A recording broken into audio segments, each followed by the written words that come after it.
esos dos aspectos, o sea, la producción y valoración del conocimiento científico, más los aspectos históricos o ontológicos del conocimiento científico, todo lo que es historia de la ciencia, más lo que tiene que ver con las cuestiones de los valores científicos, los valores en ciencia, esto que es la ética científica. ¿Se entendió un poquito más? Sí, mejor, profe, gracias. Fíjense que cuando hablamos de metodología, ¿sí?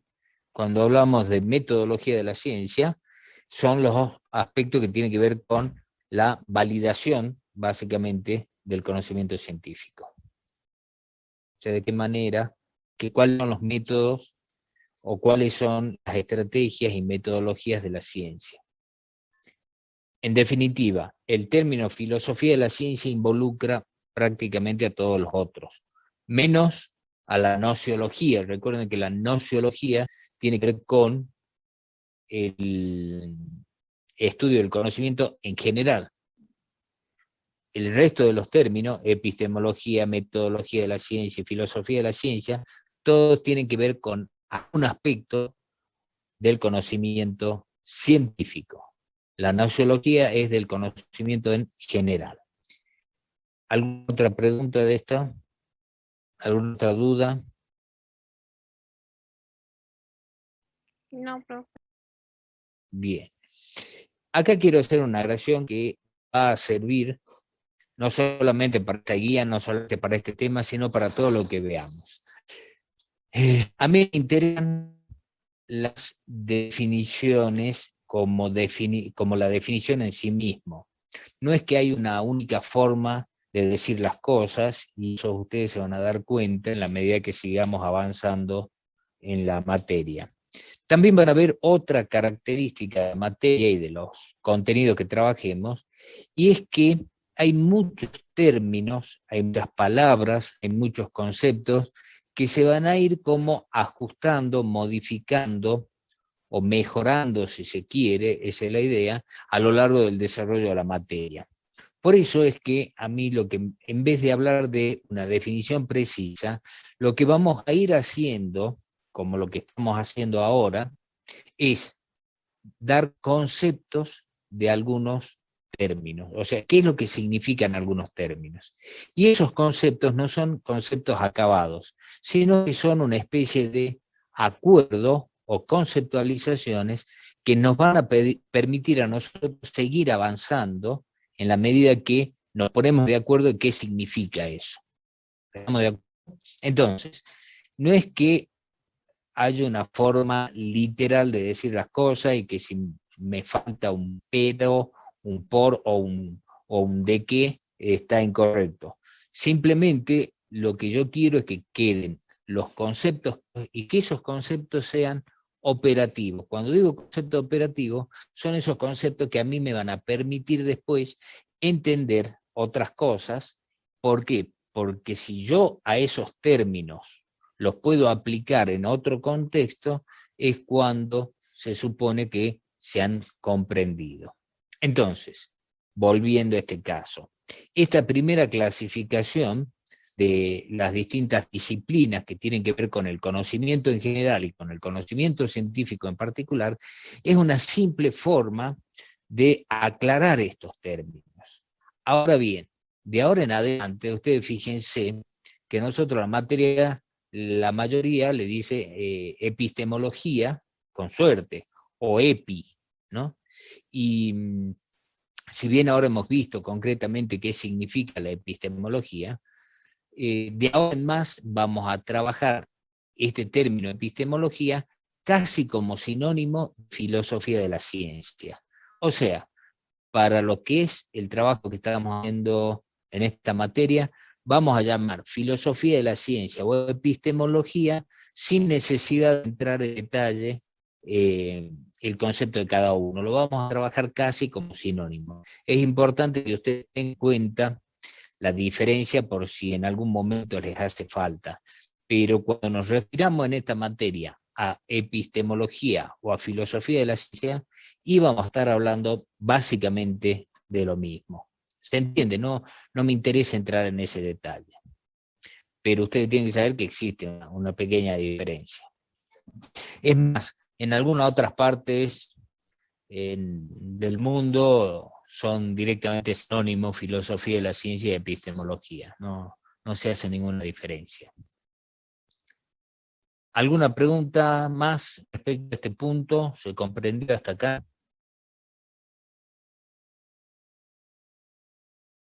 No hace falta aclarar más. Pasamos al segundo punto. Yo les aclaro algo. Como estoy compartiendo pantalla, no tengo disponible visualmente el chat, ¿sí? Se me explica para visualizar el chat. Así que si hay gente que de pronto no tiene la posibilidad de un micrófono y hace las consultas vía chat, yo en este momento no las puedo ver, pero sí lo podemos resolver. La gente que tiene micrófono y que tiene la posibilidad de ver el chat, por favor, le pido que colabore con la cátedra y en todo caso me pegue el grito y me lee el chat en el caso que haya alguna duda. ¿Se entendió? Si alguno me puede hacer el favor de ir viendo el chat y si sale alguna pregunta, me la Sí, repite. sí, profe. Dale, meta. ¿Quién fue? ¿Luz? Sí, Bien, gracias, Luz. Pasemos a la segunda. Según Reichenbach, ¿cuál es la diferencia en contexto de descubrimiento y contexto de justificación? Y en la segunda pregunta, ¿algunos de estos contextos están condicionados por las creencias del investigador o de la sociedad? ¿Pudieron diferenciar bien o pudieron ver bien las diferencias entre contexto de descubrimiento y contexto de justificación?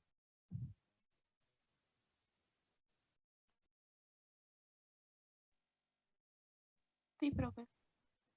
¿Sí? ¿No quedó ninguna duda? Alguien que me lo explique entonces. Sí, en este preciso instante somos 97. Algunos tienen que tener alguna pregunta de esto, déjenme jorobar.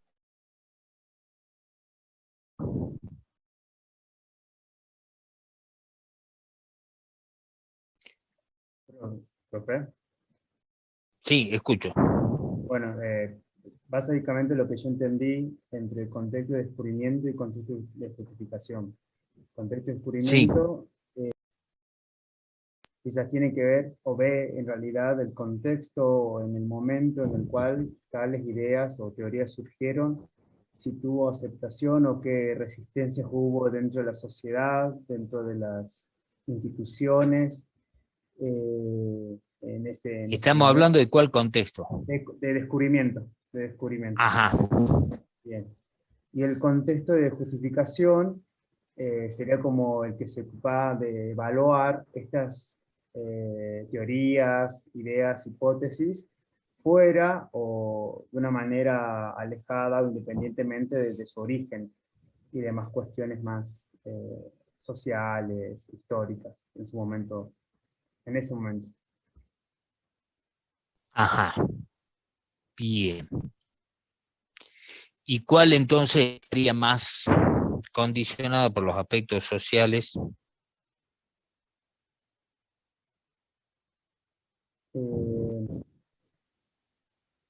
Eh, por lo que leí en el texto decía que hay como no sé si en ambas, pero se puede ver que hay prestaciones de parte de quienes estaban a cargo, por ejemplo, en contexto de descubrimiento, al momento de Sí, pensar de, no sé, unas nuevas teorías, qué institución o quiénes eran los que estaban haciendo tales experimentos o tales hipótesis, entonces como que quizás había ahí como una, no sé de lo que entendí, un peso, un valor, le daban un valor o de acuerdo a sus subjetividades de la institución o del investigador o de quien estaba haciendo eso. Digamos. ajá. A ver, he dejado de compartir un momentito. estoy viendo de resolver el tema de la grabación de esto. A ver, vamos, perdón, ¿quién me estaba hablando? ¿Quién me estaba haciendo la pregunta? Ahora que los tengo más disponibles. Yo, profe. Estaba explicando lo que yo había Ah, entendido. Iván. Sí, sí, sí. Sí, perfecto. Miren, está bien, Iván, pero yo voy a hacer una aclaración o una explicación adicional como para que puedas... eh, a ver, un momento, disculpen la improlijidad.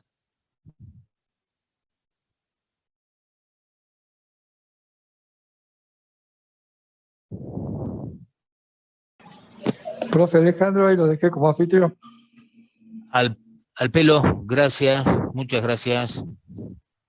Por nada. Hola, hola, ¿me escuchás, José? Sí, parece que Sí, sí. profe. Sí. Listo. Al pelo, muchas gracias. Bueno, por nada. Bien. Profe. Bueno, a partir de grabando. ¿Sí? A ver, un momentito, no sé quién me hablaba. ¿Rosana? Sí, profe, yo tengo una duda sobre o sea, no en sí sobre el contexto de descubrimiento y el contexto de justificación, sino en por qué acá dice Reichenbach y Popper hablan como que no son cuestiones de la epistemología, sino de cada ciencia en particular. O sea, por qué ellos Bien. establecen en realidad esos dos contextos o tres, porque después nombran un contexto de aplicación. ¿Correcto? O sea, ¿por qué como que lo aíslan? O sea, lo hacen particular de cada ciencia y a la vez, al hacer la división entre el contexto de descubrimiento y el contexto de justificación, vuelven a separar, digamos, como que no tiene que ver o sea, lo social, o sea, separan lo que es las hipótesis y teorías, son independientes de cómo se originaron, dice. O sea, como que desmembran todo y lo aíslan, digamos. Eso es lo que no... Ajá. No sé si eso es la idea Bien. de que es esa, o lo entendí Y- mal. No, está bien, está bien. A ver, yo voy a hacer una explicación para ver si es que esto aclara un poquito las cosas, tanto a Iván como a Rosana. De todas maneras, pueden ustedes repreguntar una vez que yo termine. Voy a tratar de ser tal vez un poco más claro, con algunos ejemplos, respecto a lo que es el contexto de descubrimiento y el contexto de justificación. Fíjense, se habla de contexto de descubrimiento a esa parte del proceso de producción de conocimiento científico que tiene que ver estrictamente con la imaginación del científico.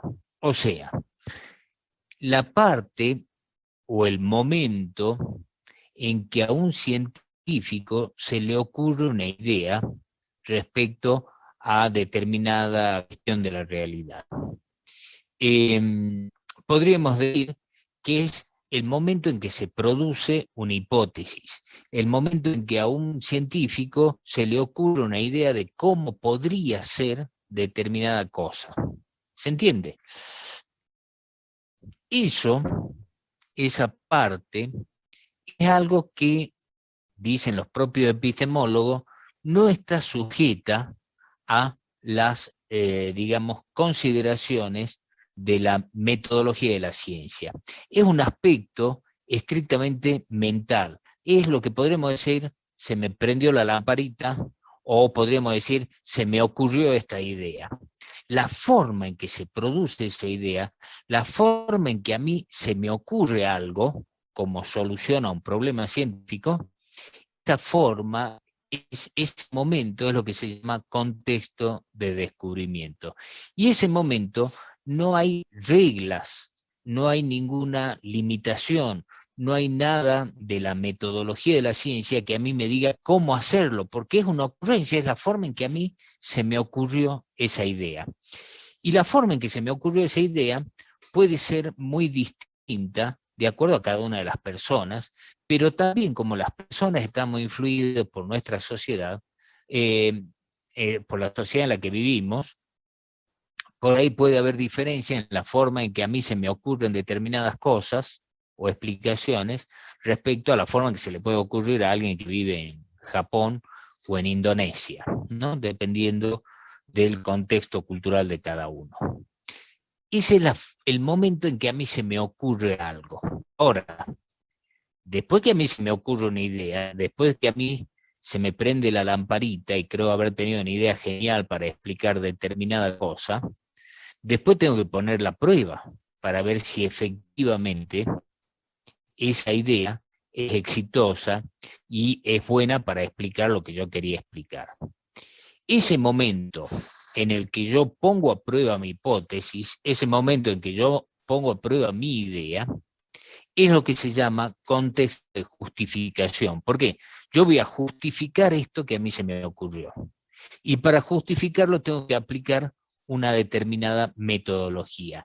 Y es ahí donde la epistemología entra fuertemente a decirme de qué manera tengo que proceder o qué limitaciones tengo en el momento de limitaciones metodológicas, por supuesto, o de qué manera tengo que hacer yo las cosas para justificar esa idea que se me ocurrió. Es ahí donde entra fuertemente, por ejemplo, la metodología de la ciencia. O sea, en el contexto de descubrimiento, que es cuando a mí se me ocurre la idea, no tengo limitaciones del punto de vista metodológico o epistemológico. La forma en que a mí se me ocurre una idea no le importa a nadie. Se me puede haber ocurrido porque leí un montón de trabajos de investigación, porque estaba viendo una novela y pasó algo en la novela que se me prendió la lamparita, o estaba jugando al fútbol, me pegaron un pelotazo y me acomodaron las ideas. No sé, el contexto de descubrimiento es algo que no está en discusión, digamos, ¿sí? Lo que sí, cuando yo vaya a poner a prueba esa idea, ahí entro en la metodología de la ciencia y ahí sí tengo recomendaciones, tengo discusión, tengo una u otra metodología mejor, ¿sí? Y hay un tercer momento, que eso se agregó mucho tiempo después, que es lo que se llama el contexto de la aplicación, que es, una vez que yo tengo el conocimiento, que se me ocurre una idea, una vez que ya lo he justificado, pasando por el contexto de justificación, yo uso ese conocimiento y lo aplico. Eso podría ser ya el campo de la tecnología. Recuerden que la tecnología es la técnica basada en conocimiento científico, eso lo habíamos visto en la clase pasada. Entonces, cuando yo trabajo en una aplicación concreta de mi conocimiento científico con una aplicación técnica, ahí estoy en el contexto de aplicación, con lo cual puedo modificar algún aspecto de la realidad social donde vivo. Y es ahí donde entran, por ejemplo, más los aspectos de valores y éticos de la ciencia, ¿no?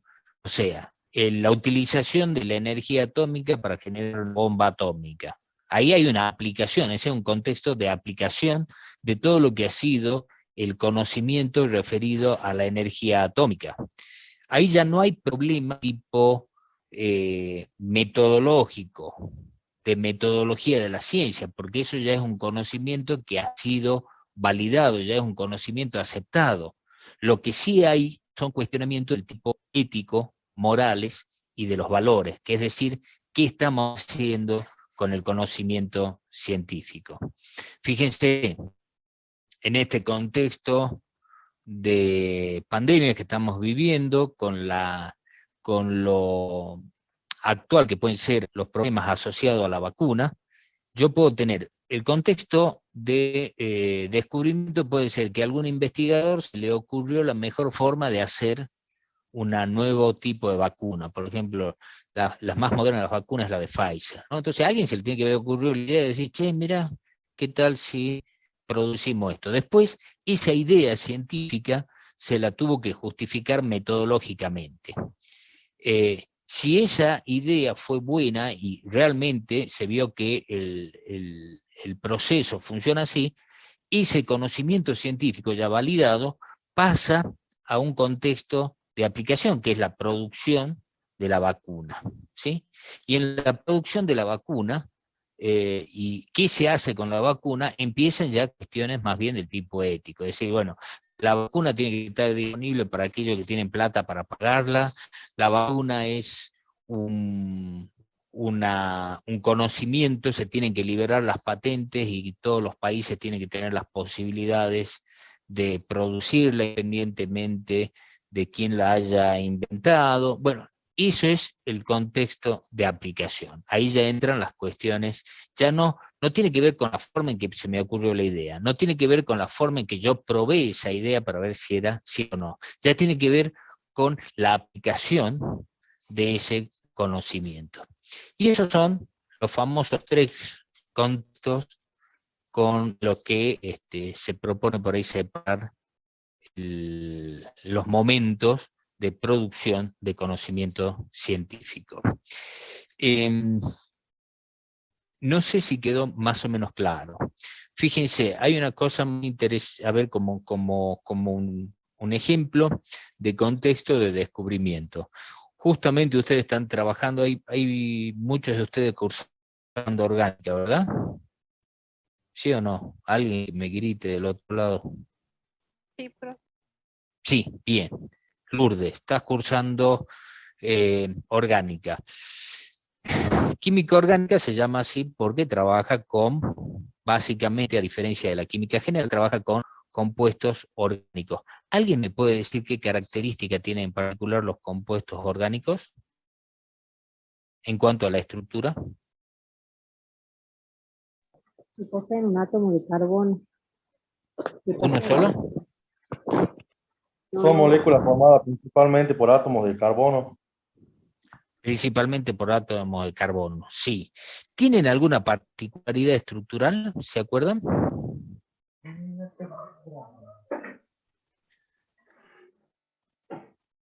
¿Han visto ya los anillos de carbono?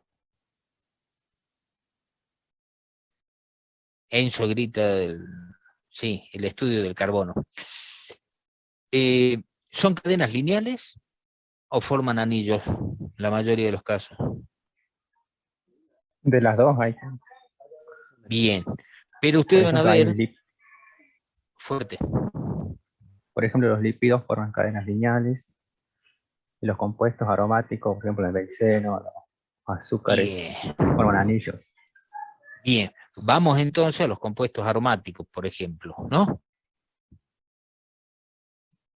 ¿Quién fue el astuto que vio la molécula en forma de anillito? ¿Alguien la vio con un microscopio? No, profe. No, Imposible. ¿Cómo se da cuenta? ¿O alguien sabe el nombre del que se le ocurrió?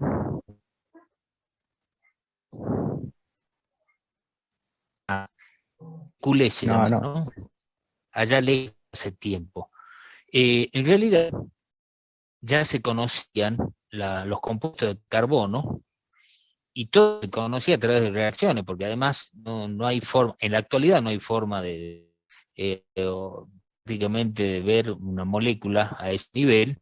Imagínense en el momento en que empezó el desarrollo, la descripción de los compuestos aromáticos. No había nada. De zapallo había un mechero y uno que otro material de vidrio. El problema es que a los químicos de esa época se les presentaba una dificultad concreta, y era que ellos sabían que estaban trabajando con compuestos de carbonos, que más o menos tenían la misma cantidad de carbono, pero tenían reacciones diferentes una de otra. Lo que pasaba, por ejemplo, como punto de fusión, volatilidad, etc. Y lo que pasa es que estaban enfrentados al tema algunas moléculas que tenían esta forma de anillo, pero nadie la podía ver. Según Kekulé, que es el que describe esto, que lo pone a prueba, o mejor dicho, al que se le ocurre, a él se le ocurrió esta idea de que los átomos moléculas de carbono podrían tener una forma de anillo, con lo cual se explicarían ese comportamiento diferente a las otras moléculas lineales, se le ocurrió, dice, una tarde, que estaba sentado frente a la hoguera y vio cómo, y se estaba durmiendo una siesta, sentado, y la llamarada del fuego de la chimenea, una hizo como un anillo así, y él se representó como una víbora que se mordía la cola, que era el fuego así, que daba vuelta. En ese momento, casi en sueño, se le ocurrió que tal vez, con esa figura en la cabeza, que tal vez esas moléculas particulares de carbono tienen ese comportamiento diferente o esas propiedades diferentes, porque en realidad en vez de ser cadenas lineales, forman un anillo. Bien, ese ejemplo es un ejemplo de contexto de descubrimiento. Supuestamente que Kekulé, haciéndose una siesta y viendo el fuego, después de haber almorzado, ¿no? Y dormitando, vio eso como, y se imaginó una serpiente mordiéndose la cola cuando estaba viendo el fuego, y eso lo llevó a la imagen de que tal vez era esa la estructura de la molécula de carbono, y después la puso a prueba y resultó que funcionaba bastante bien la idea. Ahora bien, ese momento de la siestita que se estaba echando Kekulé fue un contexto de descubrimiento. ¿Se le podría haber ocurrido de otra forma? Y sí, a lo mejor una persona se pasó, a lo mejor el mismo Kekulé se pasaba 10 horas en el laboratorio y no se le ocurrieron las ideas, y haciéndose una siesta se le ocurrió la idea que dio con la estructura aromática de algunas moléculas de carbono. Entonces, ese aspecto del contexto de descubrimiento es el aspecto creativo o el más creativo de la ciencia. Digo el más creativo porque por ahí en las metodologías también hay mucho de creatividad para resolver problemas metodológicos. Pero en cuanto a la ocurrencia de la idea, ese es el momento de contexto de descubrimiento. Cuando a mí se me ocurre una idea. Y eso puede ser de cualquier forma, no está limitado por la metodología. ¿Se entendió más o menos? ¿O se entendió mejor? Sí, profe. Sí, profe. Bien. Y todo el tema de la, digamos, de la Escucho. construcción, todo el tema de la construcción del conocimiento, ¿iría en el contexto de justificación o en el descubrimiento también? Construcción del conocimiento. Sí, Lo que pasa es que por cuando... ejemplo, Sí, a ver. a Kekulé se le vino la idea de que en la forma de anillo, y Sí. el planteamiento de esa propiedad, de esa molécula, ¿en qué contexto Sí. iría? Porque de acuerdo a lo que yo leí, iría en el contexto de descubrimiento también. No, a ver, todo eso es contexto de descubrimiento. Después lo tiene que haber puesto a prueba. Todo lo que hizo metodológicamente en el laboratorio para poner a prueba es el contexto de justificación. ¿Se entiende? Sí, sí. Bien. Esos dos pasos son parte del proceso. Lo que pasa es que incluso hay en esta diferenciación entre contexto de descubrimiento y contexto de justificación, dentro de lo que es el contexto de justificación podríamos poner también no solo el aspecto metodológico o lo que hizo para poner a prueba, sino también después la parte de validación del conocimiento, porque para que eso pase a ser un conocimiento, tiene que haber un grupo de expertos que digan que eso es correcto. Cuando digo un grupo de expertos que digan que eso es correcto, quiere decir que esa persona, ese científico, tiene que haber agarrado los resultados, haber escrito un trabajo de investigación, haber presentado ese trabajo de investigación a la comunidad, por ejemplo, en una revista científica.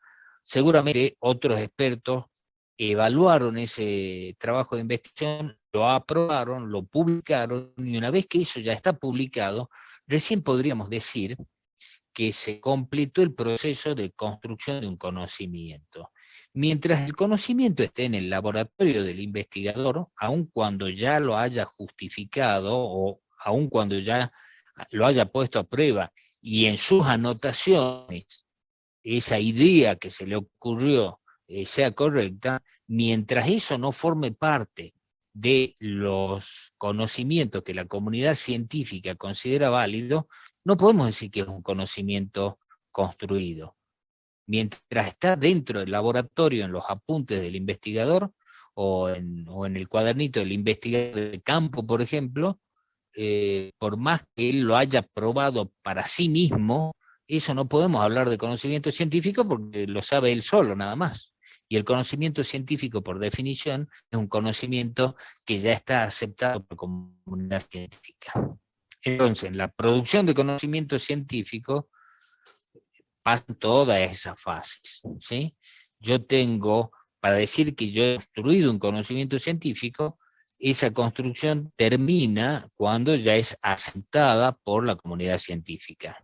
Mientras tanto, podrá ser una idea que yo la he probado en soledad, pero no está siendo aceptada. Tampoco puedo hablar de conocimiento si no ha sido aceptada. ¿Se entiende?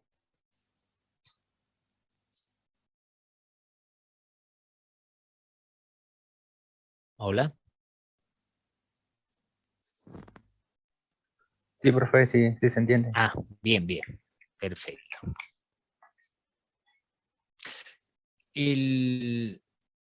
De todas maneras, sigamos avanzando y después podemos volver, no hay problema, si es que queda algo pendiente.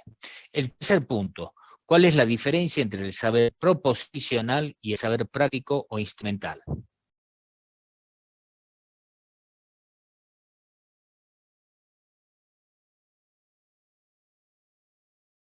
¿Alguien me puede decir?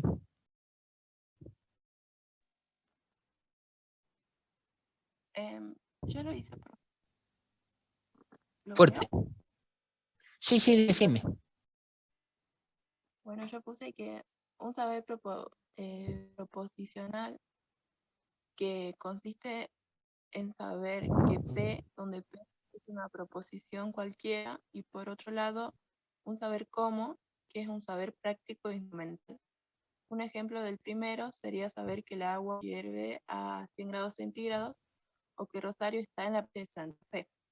Mientras que el segundo sería, por ejemplo, saber andar en bicicleta o saber reparar un mueble roto. Bien. Entonces, ¿Candela? ¿Quién me hablaba?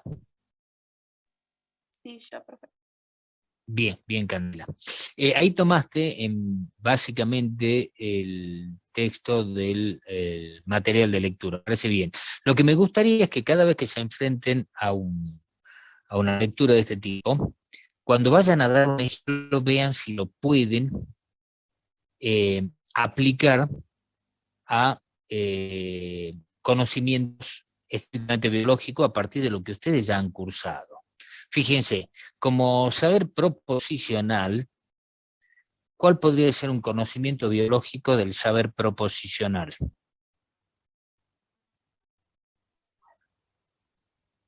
Biológicamente hablando, o ustedes hayan hecho o hayan puesto en práctica o lo hayan visto en algún laboratorio.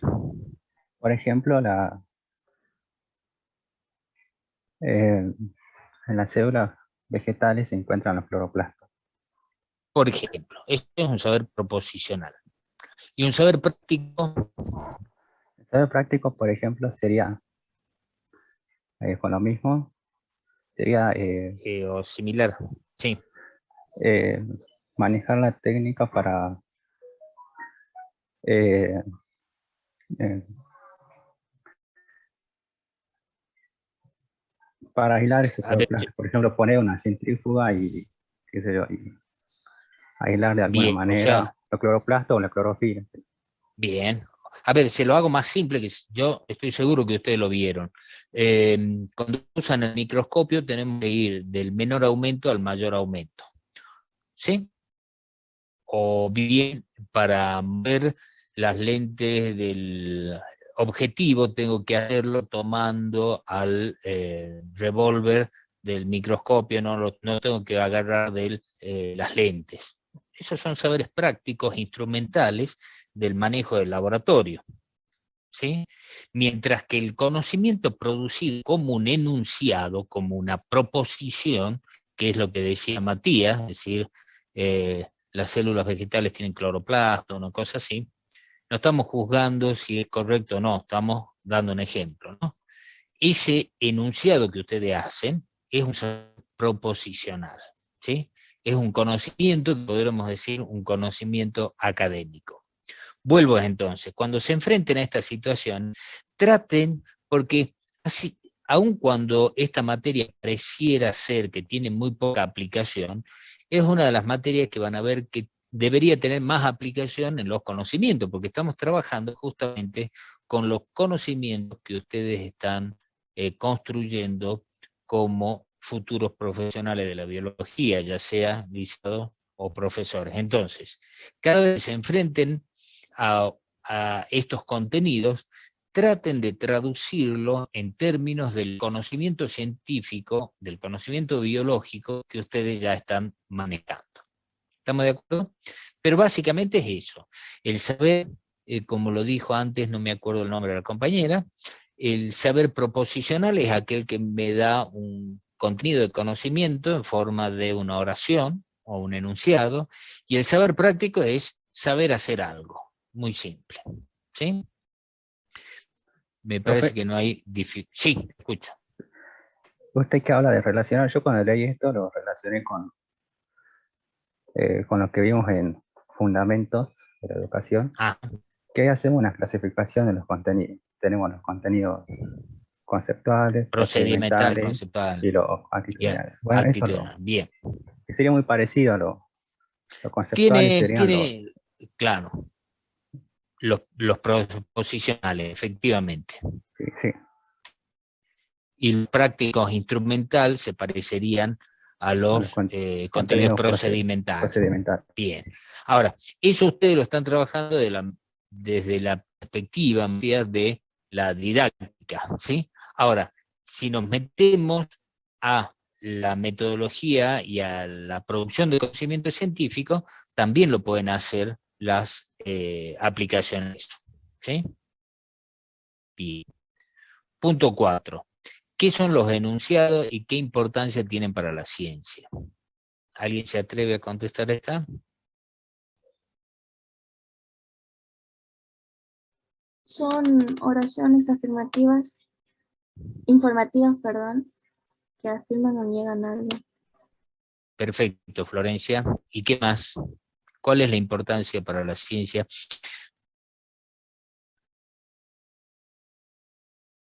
Esa no supe ponerla. Ah, bien. ¿Alguien se le ocurre? Bien, Florencia, gracias. ¿Alguien se le ocurre por qué son importantes para la ciencia? Yo puse porque era el primer paso de la construcción para el conocimiento científico. No sé si está el bien. primer, yo diría que casi. No sé por qué primer paso.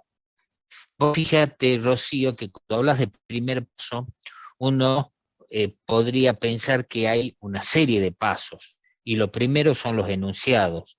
Y yo ahí haría una pequeña aclaración. No es que los enunciados sean un paso para la metodología que me permite a mí construir el conocimiento científico, sino que los enunciados son la forma en que está construido el conocimiento científico, ¿sí?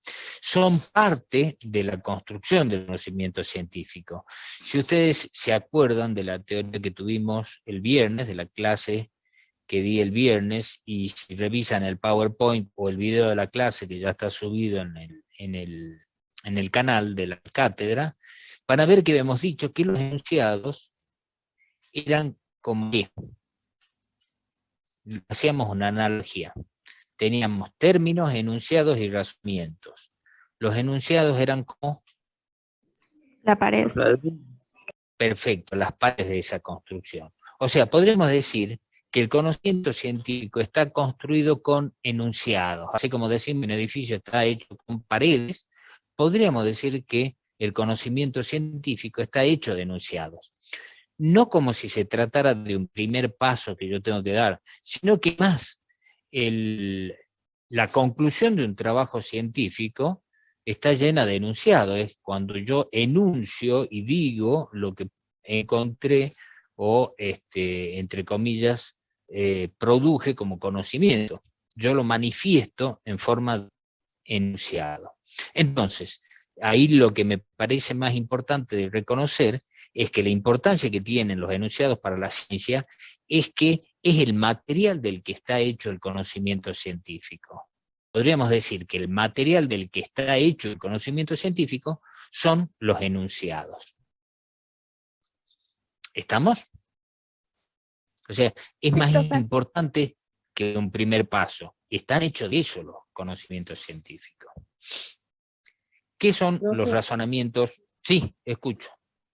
No, yo quería hacer que en la misma lectura dice que en realidad todo, o sea, las teorías, las leyes, las hipótesis, los datos incluso, son enunciados, digamos, o sea, que todo dice un conocimiento. O sea, toda esta expresión o lenguaje que se utiliza para construir el conocimiento serían los enunciados, digamos. Correcto. Vamos a ver, es más, de ahora en adelante vamos a ver permanentemente enunciados, razonamientos y términos.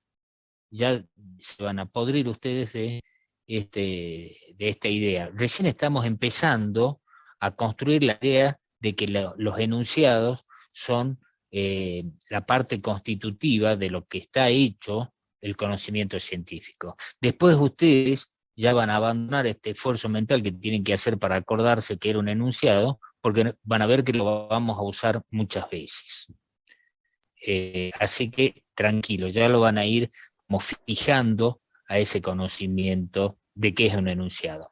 Fíjense, cuando en el punto 3, el punto anterior, hablábamos del saber proposicional, justamente estábamos hablando del enunciado. Matías creo que dio el ejemplo de decir que las células vegetales tienen cloroplastos. Eso es un enunciado. Fíjense, si analizamos eso como enunciado, es, siguiendo el concepto que dio, me parece que Rocío, el enunciado es una oración informativa, que informa, que afirma o niega algo. En este caso, está la oración que dijo Matías, lo que está haciendo es afirmando algo. ¿Qué es ese algo que está afirmando? Que las células vegetales tienen cloroplastos. Así es simple. ¿Qué son los razonamientos? Punto Conjunto 5. de enunciados. Sí. ¿Conjunto de enunciado nada más?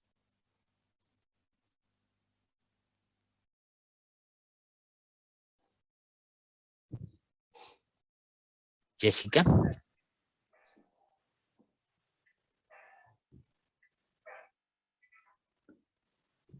¿Alguien me puede ampliar esto? ¿Qué son los razonamientos? Profe. Sí. Si me permite, quisiera volver al punto anterior. Porque yo le entiendo todo lo que usted dijo, que los enunciados son, digamos, el material con el que está hecho el conocimiento científico, pero yo también había sacado mi conclusión después de la lectura. También puede ser como un punto de partida, porque una proposición, por ejemplo, qué sé yo, los primeros organismos que aparecieron en la Tierra fueron eucariontes. Sí. Qué sé yo, por decir algo. Sí. Para yo poder decir si eso es verdadero o es falso, tengo que hacer un trabajo. Entonces, en ese sentido, yo lo veía como que es un punto de partida. Pues, que digamos que esa sería una importancia. No me queda del todo claro. Voy a tratar de interpretar, Matías, lo que me estás diciendo y voy a tratar de aclararlo. Nosotros estamos planteando que el conocimiento científico está construido de enunciados. De alguna manera lo que vos me estás diciendo es que una hipótesis es un enunciado, por lo tanto, yo cuando empiezo un proceso para construcción de conocimiento científico, empiezo a partir de una hipótesis, y como una hipótesis es un enunciado, yo podría interpretar que el enunciado es una primera parte, está presente en un primer momento de la construcción del conocimiento científico. Eso es correcto, pero no niega lo que estamos diciendo. La construcción del conocimiento científico está hecha de enunciados, o el conocimiento científico está hecho de enunciados. Yo parto de un enunciado que pretendo que es científico, obviamente, y lo pongo a prueba. Ahora, si todo el conocimiento científico está hecho de enunciados, necesariamente tengo que partir de un enunciado para ponerlo a prueba, ¿no? Pero no es que el enunciado solo está presente en una primera parte del proceso de construcción del conocimiento científico, porque vos fíjate qué interesante, este enunciado que vos dijiste recién, de los primeros organismos, no me acuerdo bien, si vos lo pones a prueba y se lo considera válido ese conocimiento, ese enunciado, tal como vos lo formulaste en un primer momento, se aprueba, se lo valida y queda como una conclusión. O sea, el mismo enunciado es el primer punto o el punto de partida, y si todo va, digamos, en la producción de conocimiento científico, en tu investigación, también es el último producto de tu producción científica. O sea, el mismo enunciado es tanto el primer punto como el último punto. Por eso es que yo hago la aclaración que no es que es el primer paso, porque también puede ser el último.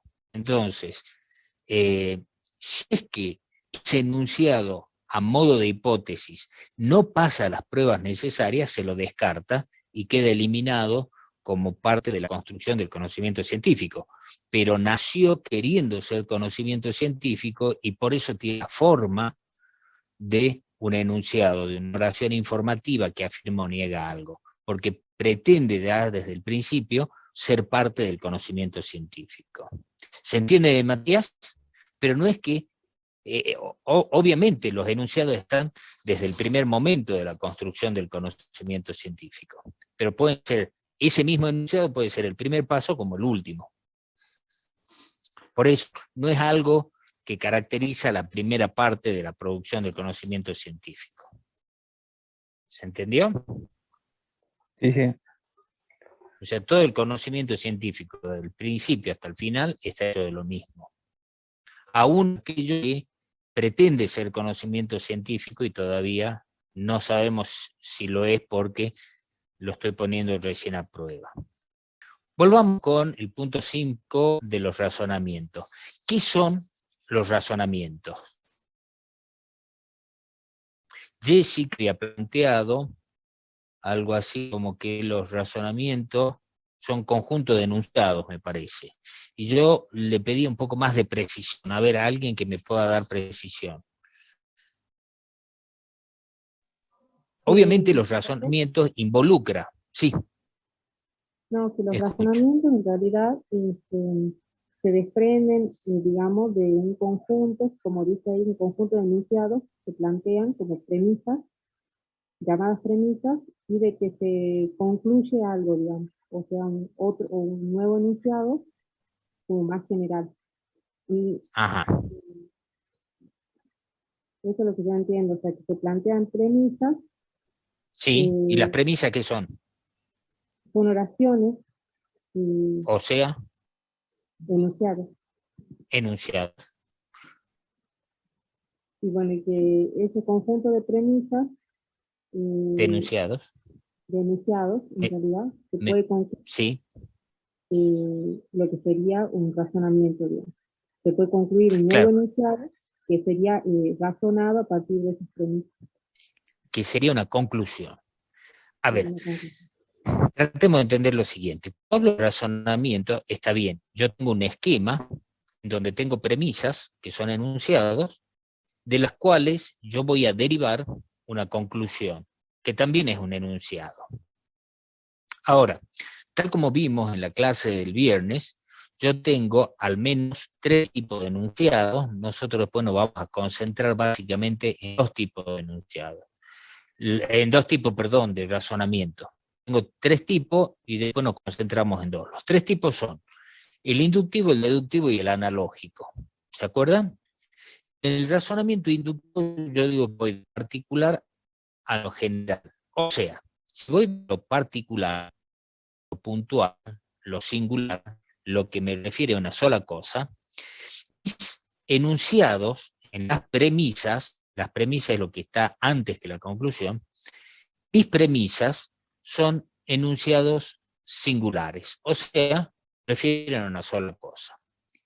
Y mi conclusión es un enunciado general, se refieren a un montón de cosas. Por lo tanto, ese tipo de razonamiento que va de particular, de enunciados singulares, de premisas que son enunciados singulares, a una conclusión que es general, va de lo particular a lo general, es un razonamiento inductivo. El caso inverso, podríamos decir, en donde si yo parto de una premisa que es un enunciado general y mi conclusión es un enunciado singular, es un razonamiento deductivo. Inductivo y deductivo. Los analógicos por ahora lo abandonamos. Bien, pero acá lo que yo estoy haciendo es describiendo 2 tipos de razonamiento. Yo sé que en los razonamientos están involucrados enunciados singulares y enunciados generales. Lo que no logro hasta ahora es que alguien me diga qué es entonces un razonamiento.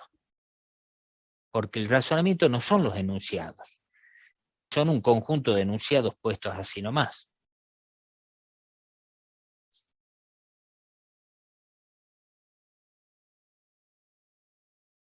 ¿Nada? A ver, voy a tratar de dar un concepto de razonamiento a ver si se entiende.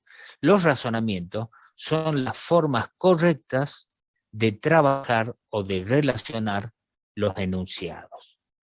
Son la forma correcta de trabajar o relacionar los enunciados. Por eso hablamos de razonamientos lógicos. Cuando vimos en la clase pasada, la parte que les pido que lo revisen, la parte de razonamientos deductivos, esto que van de lo general a lo particular, vimos que hay una forma incorrecta de hacer esa deducción. Eso sería un razonamiento incorrecto. La lógica, que trabaja con razonamientos, los razonamientos lógicos, me dicen la forma correcta de operar con los enunciados. Si ustedes se fijan, un poco más adelante, en el punto 8, le pido la clasificación de la ciencia. Esa clasificación de la ciencia es esa clasificación muy simple, que ya la vimos en la teoría del viernes, y que separa a las ciencias formales de las fácticas, ¿se acuerdan? Adelanto un poquito el punto 8, para que ver si lo podemos relacionar con el punto 5. Fíjense cómo estamos, todo tiene que ver con todo acá. En el punto 8 separamos las ciencias en formales y fácticas. Habíamos dicho que las ciencias formales son aquellas que trabajan con entidades ideales. Entidades ideales son aquellas entidades que solo existen en nuestra mente, no tienen una existencia real. ¿Cuáles son esas? Por ejemplo, los números o las operaciones matemáticas. Nadie ha visto un logaritmo creciendo en una maceta, por ejemplo. Nadie tuvo la oportunidad de poner trampas para capturar números, y mucho menos han puesto un preparado al microscopio para ver alguna ecuación. No existen en la realidad. Las ciencias formales trabajan con entidades ideales. Las ciencias fácticas, donde está la biología, dentro de las ciencias naturales, dentro de las fácticas, son aquellas ciencias que trabajan con entidades reales. Por eso es que todo enunciado que a mí se me ocurra durante el contexto de descubrimiento, toda esa idea genial que se me ocurra a mí, viendo Netflix, por ejemplo, todas esas ideas que se me ocurran, si yo estoy trabajando dentro de las ciencias fácticas, no me puedo quedar con la idea solamente. Tengo que pasar al contexto de justificación, y ese contexto de justificación en las ciencias fácticas implica ir a la realidad y ver si eso ocurre, si esa idea que a mí se me prendió la lamparita, si verdaderamente ocurre en la realidad. Si ustedes fueran matemáticos, también se le puede ocurrir una idea genial para resolver una ecuación, pero cuando pasan al contexto de justificación, no se van a ir al laboratorio o al campo a ver si esa ecuación que se les ocurrió ocurre en la naturaleza. Tendrán que sentarse en una computadora o con lápiz y papel y tratar de hacer algún tipo de derivación o formulación matemática para ver si esa idea que se le ocurrió tiene sentido. ¿Se entiende hasta acá? ¿Por qué tantas vueltas? Porque pensemos un momentito en las ciencias formales, aquellas que trabajan con entidades ideales. Esas ciencias formales vimos la matemática. En la matemática nosotros trabajamos con números y también trabajamos con ciertas operaciones numéricas, como por ejemplo la suma, la resta, la multiplicación y la división, para tomar las más elementales y básicas que manejamos diariamente. Cuando yo sumo 2 más 2, la operación me dice que es 4. Si sumo 2 más 3, la operación me dice que es 5. Y si le resto 3, me dice que me queda 2. O sea, las operaciones me dicen de qué forma trabajar correctamente con los números. ¿Estamos de acuerdo? Las operaciones me dicen de qué manera trabajar correctamente con los números para que los resultados sean cuestiones más o menos coherentes. Y en el campo de la matemática es una ciencia formal. Pero si ustedes se fijan en el mismo cuadrito que han hecho, junto con las matemáticas dentro de la ciencia formal está la lógica. La lógica. Y la lógica trabaja con los razonamientos. Y los razonamientos son estas formas de operar o trabajar correctamente con enunciados. Así como en matemática, las operaciones numéricas como la multiplicación, división, logaritmo, derivadas, son las formas correctas de trabajar con los números, dentro de la lógica, los razonamientos son las formas correctas, las reglas, de alguna manera, las reglas que a mí me permiten trabajar en forma correcta con enunciados. En matemática trabajo con números. En la lógica, en este tipo de lógica y de los razonamientos, trabajo con enunciados.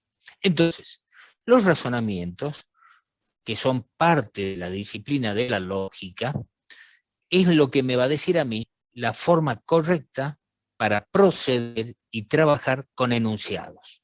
¿Sí? Acabo de hacer un ejemplo de decir 2 más 2 es igual a 4. La suma me dice la forma correcta de operar con los números. Esa operación matemática. Los razonamientos lógicos me dicen la forma correcta de operar o de trabajar con enunciados. Y los razonamientos que nosotros vimos y vamos a ver más en profundidad, o vamos a aplicar en realidad, no ver en profundidad, son los razonamientos inductivos, que va de enunciados singulares a enunciados generales, y los razonamientos deductivos, que van de los enunciados generales a los singulares. ¿Sí? La respuesta a ese punto 5 podría ser, entonces, esta que acabamos de dar. Los razonamientos son las formas correctas de trabajar con los enunciados. Y la segunda pregunta, que dice cómo se relacionan con los enunciados, y bueno, está respondida casi en la primera. Se relacionan porque los razonamientos lógicos son lo que me dicen la forma en que yo tengo que operar, trabajar o manipular correctamente los enunciados. Fíjense entonces que nosotros, y esto lo vamos a ver ya cuando empecemos a avanzar un poquito más, es interesante ver cómo para nosotros, los que trabajamos con ciencias fácticas, esas ciencias que tratan de explicar la realidad externa, que trabaja con entidades reales, las ciencias formales, la lógica y la matemática, son instrumentos para nosotros, son herramientas que usamos en el pensamiento. Una para operar con números, matemática, otra para operar con los enunciados. Pero a lo que a nosotros nos interesa, por estar dentro de nuestra fáctica, es construir conocimiento referido a entidades reales, que existen más allá de nuestra propia mente. ¿Quedó más o menos claro este punto? Sí, profe. Sí, profe. Buenísimo. Estoy tratando de darle un poco más de velocidad a esta otra parte. Así terminamos. ¿Qué diferencia hay entre término teórico y término observacional? Acá no está hecha la pregunta, pero ¿qué sería un término? En esa analogía que hicimos.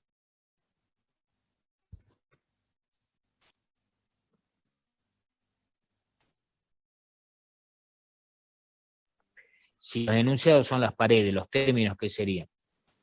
Los ladrillos. Bien, los ladrillitos, ¿sí? O ladrillones, no sé, depende. Los términos, entonces, ¿qué diferencia entre un término teórico y uno observacional?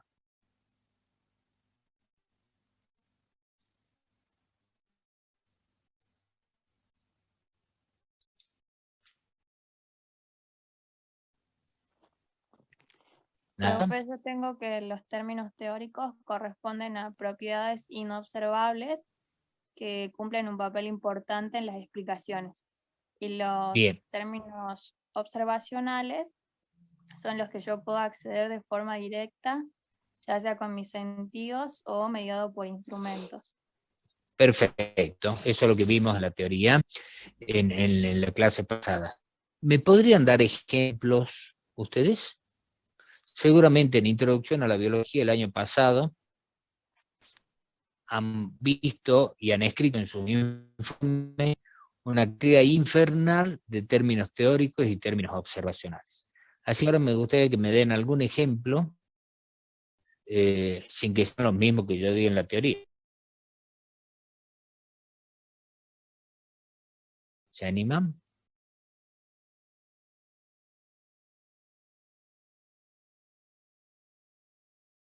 No se animan. Y, profe, Sí. términos teóricos podrían ser fotosíntesis, respiración, y Bien. términos observacionales podrían ser organelas, un anuro o un anfibio, ¿puede ser? Ajá. Podría ser. Más que organela. Porque vos fíjate, ¿quién me habla? ¿Jessica? Sí, profe. Vos me decís organela. Y para ser observacional tendría que ser más específica. Por ejemplo,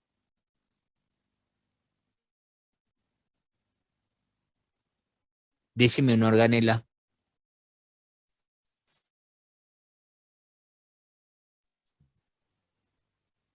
Jessica. El Sí, núcleo puede ser, profe, profe. célula. No, la célula no es una organela. No. Núcleo, profe, puede ser. Mitocondria. Núcleo, Ahí está. Miren que la tengo cerca, la profe Rebeca, ¿no? No se hagan piola. Seguida revisamos las planillas. No, claro, tienen todas las organelas que ustedes han visto. Si ustedes me dicen organela, yo me hago una idea, pero no es concreta. Se supone que un término observacional tiene que ir a algo que yo estoy observando, que estoy percibiendo directamente. ¿Se entiende? Esta clasificación entre términos teóricos y términos observacionales puede ser compleja en algunos casos. Como por ejemplo en este, cuando yo digo organela, no estoy refiriéndome a algo concreto. Si ustedes me dicen cloroplasto, sí. Si ustedes me dicen, si yo, otra organela, mitocondria, perdón. Si tú dices mitocondria, sí, estamos hablando de algo concreto. Es más, yo digo mitocondria y ustedes saben a qué me estoy refiriendo. Es como si la estuvieran viendo, aunque sea el dibujito, ¿no? Ustedes me dijeron núcleo, también, ¿sí? Es algo observacional, porque yo lo puedo percibir. Si yo digo organela, y se me complica un poco. Esta separación de términos teóricos y términos observacionales son interesantes, pero muchas veces pueden generar algunos conflictos, ¿no? Aclaro, en algunos casos como esto. Por ejemplo, el término gen, ahora que hay gente haciendo genética. Yo podría decir, ¿el término gen es teórico o es observacional?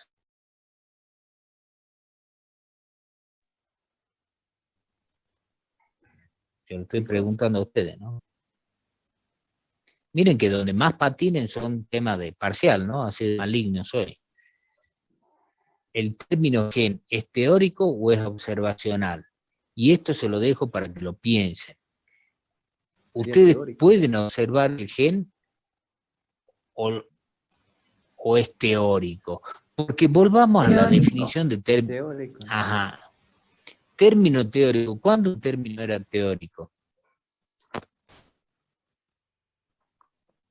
Cuando yo no lo puedo percibir directamente, pero sé que existe. ¿Por qué? Por medio de evidencias. Bien, porque tengo evidencias. Y acá hay algo que va a ser fundamental de ahora en más. Si yo tengo evidencias, en ciencia trabajamos permanentemente con evidencias. Es más, gran parte de la metodología de investigación consiste en buscar datos, información, que sean evidencias de algo que yo estoy tratando de ver y no lo puedo ver, no porque no me dan los ojos o el instrumental, sino que no lo puedo ver porque en realidad estoy trabajando con un término teórico. Entonces, lo que hago con las investigaciones, lo hago ya sea recogiendo datos en el campo o diseñando una investigación en el laboratorio, es ir a buscar evidencias de eso que estoy tratando de ver. Voy a buscar evidencias del metabolismo, voy a buscar evidencia de la evolución, voy a buscar evidencia de la respiración celular. ¿Se dan cuenta? Cuando estoy buscando evidencias, son datos que después yo tengo que interpretar. Y acá hay un concepto, una idea que va a ser muy fuerte para después comprender las discusiones alrededor de la construcción del conocimiento científico, que es la idea de interpretar. Nosotros, como científicos, lo que hacemos es interpretar evidencias. Insisto, los términos teóricos hacen referencia a cosas que yo no puedo acceder en forma directa, pero sí tengo acceso a las evidencias a las que tengo que interpretar. Esas interpretaciones que muchas veces surgen diferentes puntos de vista en la interpretación y se arman las discusiones entre los científicos. Pero entonces queda clara la diferencia entre término teórico y término observacional. Lo que sí quiero aclarar y que quede muy claro es que los términos teóricos son fundamentales en la construcción del conocimiento científico. Digo por si a alguien se le ocurre pensar que como son una interpretación, o yo tengo que interpretar su existencia y no lo puedo observar, fueran como un conocimiento de segunda categoría. Yo diría que todo lo contrario. Los conocimientos científicos más importantes son aquellos que están construidos con una mayor cantidad de términos teóricos. ¿Sí? Los términos teóricos son claves, porque si yo de un conocimiento saco todos los términos teóricos y solamente dejo los términos observacionales, lo que voy a tener es una descripción de cosas, una descripción de algo, pero no voy a poder lograr una explicación de los fenómenos naturales, ¿no? Ustedes, para explicar la manera en que funciona un organismo o la manera en que funciona una célula, entramos a trabajar con términos teóricos. Me hablan de respiración celular, me hablan de metabolismo celular, ¿sí? Me hablan de proceso de síntesis de proteína, y en todo eso, todos esos conocimientos se construyeron a partir exclusivamente de la interpretación de evidencia. Nadie vio un metabolismo dentro de la célula. Nadie vio la célula cómo funciona, ¿sí? Las descripciones del funcionamiento, de cómo funciona el aparato, el sistema metabólico, se hace a partir de interpretación de evidencias. Por eso, históricos son fundamentales. ¿Alguna duda respecto a términos teóricos y términos observacionales? Sí, profe, y sería muy descabellado que yo diga que los términos teóricos son como abstracciones que hacemos las personas. No descabellados, son obviamente abstracciones. Son en gran medida abstracciones. Abstracciones que obviamente están sustentadas por toda una explicación científica que se basa en evidencia, ¿no? Entonces, fíjate que si bien son abstracciones, no son, digamos, caprichosas, todo lo contrario, están sustentadas por la interpretación de evidencias duras. ¿Se entiende? El hecho de que sean abstracciones no implica que sea una fantasía loca que puede o no ser, sino que son abstracciones, pero que están sustentadas, por toda una cantidad de evidencias que han sido interpretadas a la luz de nuevos conocimientos. ¿Se entiende, no?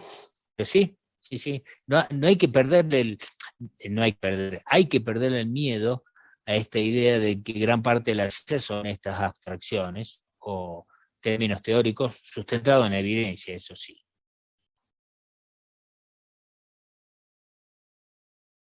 ¿Estamos con esto? Profe, Sí. entonces, ¿se podría decir que los términos teóricos son razonamientos deductivos? No necesariamente. No necesariamente. No veo por qué. Fíjate, es más, yo diría que no.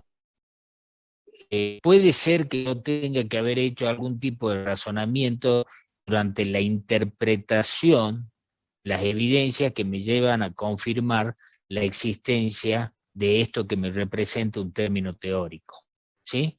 Puede ser que yo haya hecho algún tipo de razonamiento en la interpretación de las evidencias. Ahora, que un término teórico sea un razonamiento, no, porque vos fíjate que justamente los razonamientos son la forma de proceder en enunciados, los enunciados que son oraciones, y los términos teóricos son partes de las oraciones, esas son partes de los enunciados. Entonces, obviamente, un término teórico no puede ser lo mismo que un razonamiento. Además, el razonamiento hace referencia al proceso que me permite a mí operar correctamente con los enunciados. ¿Se entiende, Rosana? El término es la palabra o ese conjunto de palabras con una unidad de significado. El razonamiento es la forma de proceder con los enunciados, que además son oraciones. Sí, claro. Bien. ¿Cuál es la diferencia entre conocimiento natural y el conocimiento científico?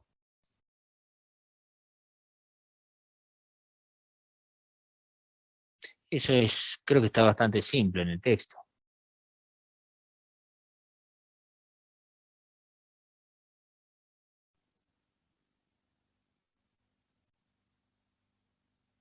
¿Este punto presentó alguna dificultad?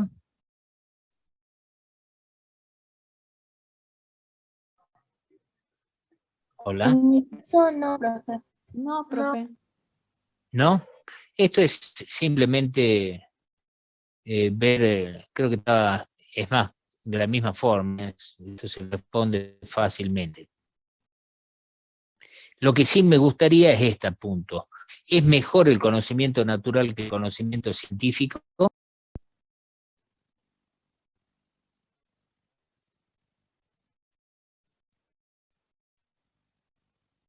Y veamos un ejemplo de conocimiento natural.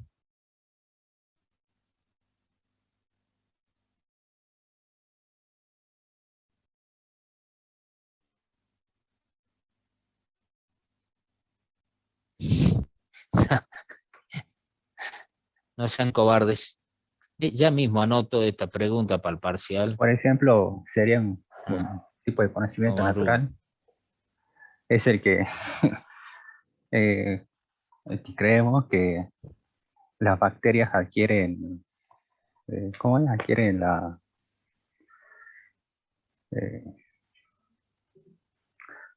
no me acuerdo cómo se dice, pero que cuando tomamos medicamentos, las bacterias adquieren la ¿Resistencia? resistencia a eso. Eso es algo Ajá. que generalmente son ideas que generalmente están muy arraigadas en las personas. Pero en general lo que pasa es que entre esa población de bacterias había variedad y esas son las que sobreviven. Claro, Ese no es sería el que... conocimiento científico. Está bien. El conocimiento científico, está claro, es algo que surge a partir del proceso de construcción del conocimiento científico, que ya en el resto de la materia vamos a ver cuáles han sido las condiciones de ese contexto de justificación y todas las discusiones que se han dado alrededor de eso. Pero en general hablamos que un conocimiento científico tiene que pasar por una serie de filtros metodológicos y de evaluaciones de especialistas para ser considerado válido. El conocimiento natural es ese que se da por válido a partir de la costumbre o de la tradición. Por ejemplo, a ver, el conocimiento natural no necesariamente un conocimiento, yo quiero que tengan en cuenta, el conocimiento natural no necesariamente un conocimiento erróneo y el conocimiento científico un conocimiento correcto. Muchas veces caemos en ese error. El conocimiento científico también puede ser erróneo, como lo testimonia años de ciencia, donde se han revisado conocimientos y se han dado de baja, por decirlo así, se han demostrado la falsedad de algunos conocimientos científicamente aceptados y que con el tiempo se han demostrado falsos. Y sin embargo hay conocimientos naturales que siguen siendo útiles mucho tiempo después, no se basan en conocimiento científico. A ver, todo el desarrollo y gran parte de la cultura humana se instaló antes que existiera el conocimiento científico. La forma de cultivar, la forma de curar, las propiedades de algunas hierbas, por ejemplo, de algunas culturas, y son parte de su conocimiento natural, no son conocimientos científicos, y por ahí siguen siendo hasta la actualidad válidas y correctas como curaciones, y sin embargo no son científicas, ¿no? Entonces, el conocimiento natural es ese conocimiento que viene culturalmente adquirido, que no necesariamente es incorrecto. Eso es lo que quiero que tomen en cuenta, porque si no, sí lo vamos a seguir viendo en otros momentos y cuando ustedes quieran, pero no quiero que caigan en el error de considerar que el conocimiento natural es erróneo y el conocimiento científico es el correcto, porque eso nos llevaría a la soberbia de la ciencia, que históricamente no ha llevado a nada. Pero de todas maneras, obviamente el conocimiento científico tiene un valor asociado a estas condiciones de validación y justificación que no se dan en el conocimiento natural. El conocimiento científico tiene como ventaja, si se quiere, que está siendo permanentemente revisado por especialistas y eso me da cierta, no siempre es correcto, cierta garantía de validez o de precisión. ¿Sí? Y de todas maneras revisen ese punto y en esta segunda pregunta lo que quiero es la opinión de ustedes. Y el último punto, sí, escucho. Yo puse Luis. en el punto 7, Sí. digamos, en la Luis, te perdí.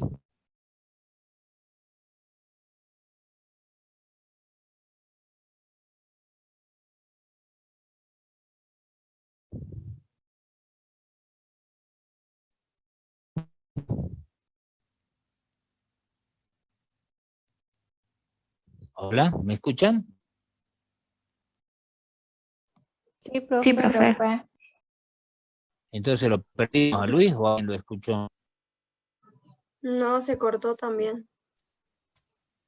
A ver, alguien que revise en el chat si Luis está los manotazos en el chat, tal vez. Profe, Sí, en escucho. en el conocimiento natural, entonces también se basa en la costumbre, por ejemplo, de comer, por ejemplo, por ejemplo, uno.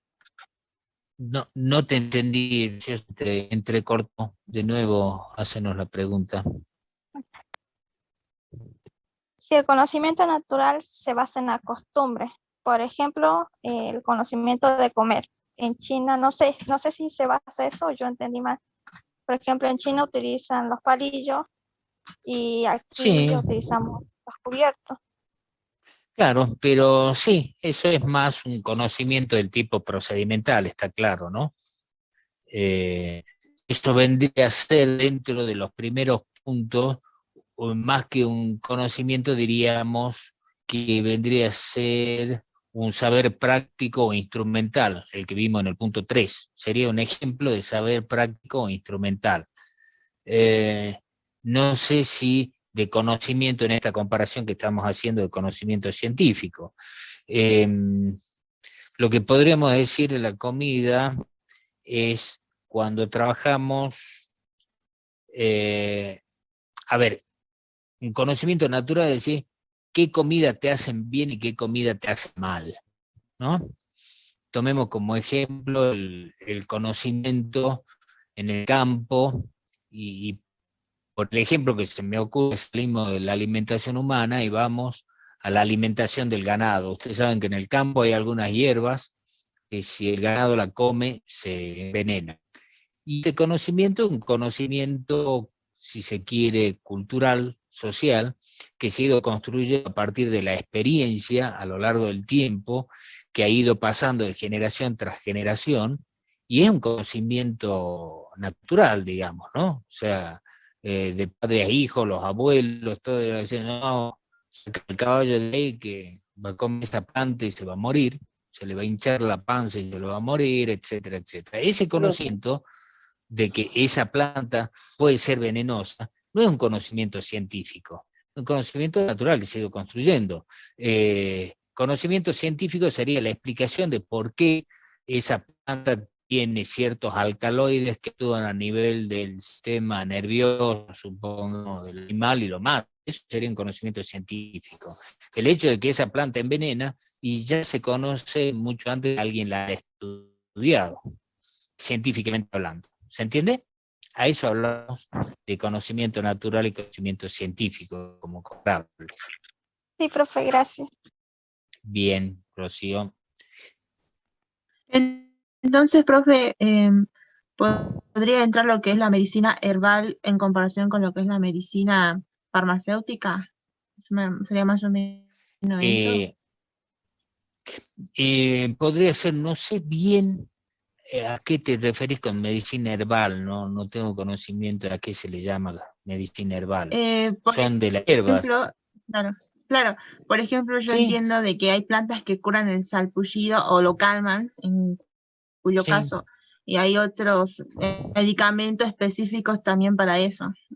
Algo así sería. Sí, claro, sí, digamos, cuando ustedes van a ver a la curandera del barrio, no están yendo a verla porque tiene mucho conocimiento científico, sino que tiene todo un conocimiento natural, cultural en gran medida, y por ahí maneja muy bien las hierbas, ¿no? Ustedes saben que los laboratorios vierten una cantidad muy grande de dinero, actualmente los laboratorios de medicamentos, las multinacionales, invierten muchísimo plata en estudios antropológicos de las culturas originarias que manejan, que tienen un manejo a partir del conocimiento natural, muchas hierbas, muchas plantas, que obviamente si durante siglos le ha dado el resultado es porque deben tener algún principio activo que a su vez a los laboratorios actualmente les interesa investigar y profundizar, ahí sí, para generar un conocimiento científico y poder después patentar algún medicamento. Pero sí, podría ser un buen ejemplo. Profe, ahí en el chat escribió Luis. ¿Qué dice Luis? Alguien que Dice me que lea, por puso, favor. dice que puso que ninguno es más importante que el otro porque tiene finalidades distintas. En el Bien. natural es como comunicar algo, mientras que en el científico es generar conocimiento. Sí, podríamos venir por ahí también. Ahora, cuando vamos al contexto de aplicación, ambos tipos de conocimiento pueden tener una aplicación práctica, ¿no? Y ahí es esto que yo le digo, depende mucho del contexto en el que estemos trabajando, que los dos pueden ser igualmente útiles, tanto el conocimiento científico como el natural. Así que está bien. Miren, según mis cálculos acá y el reloj de la computadora, nos quedan 5 minutos, y esta última pregunta. ¿Cuál es la diferencia entre técnica y tecnología? Y elabora un ejemplo de cada uno en el campo de la biología. Más allá de entrar en profundidad a analizar este punto, eso ya lo vimos en la clase, está un ejemplo, así que más el material de lectura que ustedes tienen, creo que ya lo pueden resolver solo. No habría ningún problema, me parece. No veo la necesidad de entrar a desarrollar este punto, salvo que alguien tenga alguna duda puntual y la plantea ahora. ¿Nada? Profe, yo quería preguntar el punto 8. Sí. Ahí nos salteamos porque yo la adelanté en algún momento, pero dale, Ana, decime, ¿qué duda tenés del punto 8? En el punto 8 tenemos que elaborar así un cuadro donde investigamos los tipos de ciencia y los vamos completando, ¿o cómo sería? No, miren, simplemente es el mismo cuadro, creo que en el texto está, y es el mismo cuadro que está en teoría. Ustedes tienen ahí en el PowerPoint de la clase pasada, que está en el Moodle, ahí tienen el cuadrito hecho. Así que es el mismo cuadro.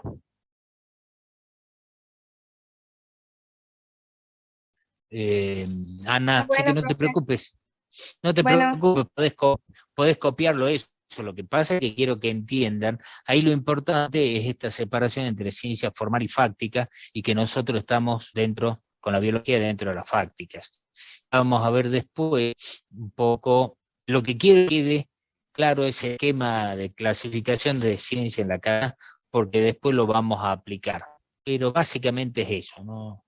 Este punto era simplemente para que ustedes lo tengan como apunte. A esa clasificación muy simple. Bueno, profe, gracias. No, por nada. Te dejo de compartir un momentito y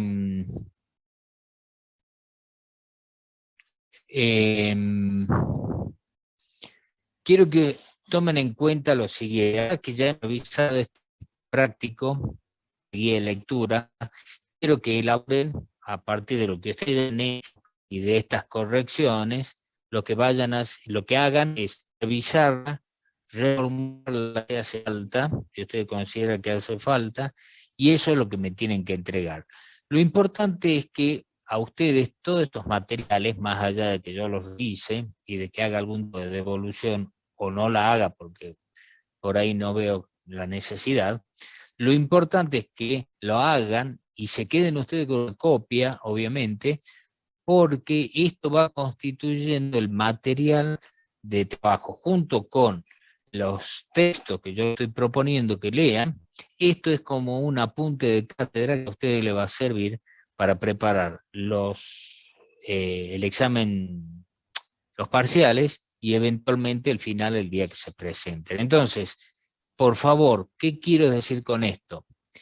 Hagan un trabajo a conciencia en el momento que lo elaboran, hagan un trabajo a recontraconciencia en el momento que lo revisan y lo reelaboran, porque después ese material que ustedes han escrito es el insumo fundamental para preparar la materia. ¿Estamos de acuerdo? Pues después me dicen, no, ¿qué libro me recomienda? Si ustedes han hecho bien todo este trabajo, eso es la base para preparar la materia. Después podrán tener los materiales de lectura o, si quieren, alguna otra bibliografía que yo le pueda acercar. Pero la base fundamental es eso que ustedes produzcan. ¿Estamos de acuerdo? Sí, Sí, profe. profe. Bien, entonces, este trabajo no solamente lo hacen para entregar, que es obligatorio entregarlo, pero el contenido, lo bien hecho que esté, fundamentalmente les sirve a ustedes. ¿Sí? Bien. Yo tengo que prácticamente es hora. No sé si queda alguna pregunta, algo para cerrar la clase de hoy. Y si no, ya nos vemos el viernes. Sí, profe, una última preguntita que me quedó Sí. Con respecto al conocimiento natural y científico. Sí. Me surgió aquí que en la discusión del punto, y es que como que a mí me pareció como que como que como que están muy vinculados, como que el científico como que depende del natural. ¿En qué sentido? De que, por ejemplo, ¿no? El conocimiento natural, por ejemplo, que usted decía, ¿no? Del ejemplo que daba del caballo que, se envenena si comen determinada planta. El conocimiento científico ahí podría dar la respuesta al porqué de eso. Sí, En ese sentido es podría como ser. que se retroalimentan. Sí, pero no es necesario, digamos. El conocimiento natural no forma parte de las condiciones de producción del conocimiento científico. Puede ser que el conocimiento científico o un grupo de científicos se interesen por profundizar algún aspecto del conocimiento natural, pero no hay nada en la estructura del conocimiento científico que los haga necesariamente ligar. Lo que sí podríamos decir que en un primer momento en la cultura podríamos pensar que en un momento precientífico de nuestras culturas todo el conocimiento era natural y que mucho de ese conocimiento natural a lo largo del tiempo ha ido siendo revisado por el conocimiento científico para ya sea darle una validación, para profundizar en la explicación o para descartarlo como conocimiento. ¿Sí? O sea, es cierto que en un primer momento probablemente uno de los grandes objetivos de la actividad científica haya sido empezar a revisar todos esos conocimientos que se tenían y que no tenían una validación científica. Pero eso ya es cuestión de la historia de la ciencia, ¿no? De ver cada uno de esos conocimientos puntualmente, de dónde salió el interés por estudiarlo. Pero no hay nada dentro de lo que es la filosofía de la ciencia que necesariamente obligue a ligar uno con otro. ¿Se entendió, Matías? Sí, sí. Acá Ana me pregunta si hay horarios de consulta. Normalmente no pongo horarios de consulta para no entrar en el conflicto de que choca con otras materias, etc.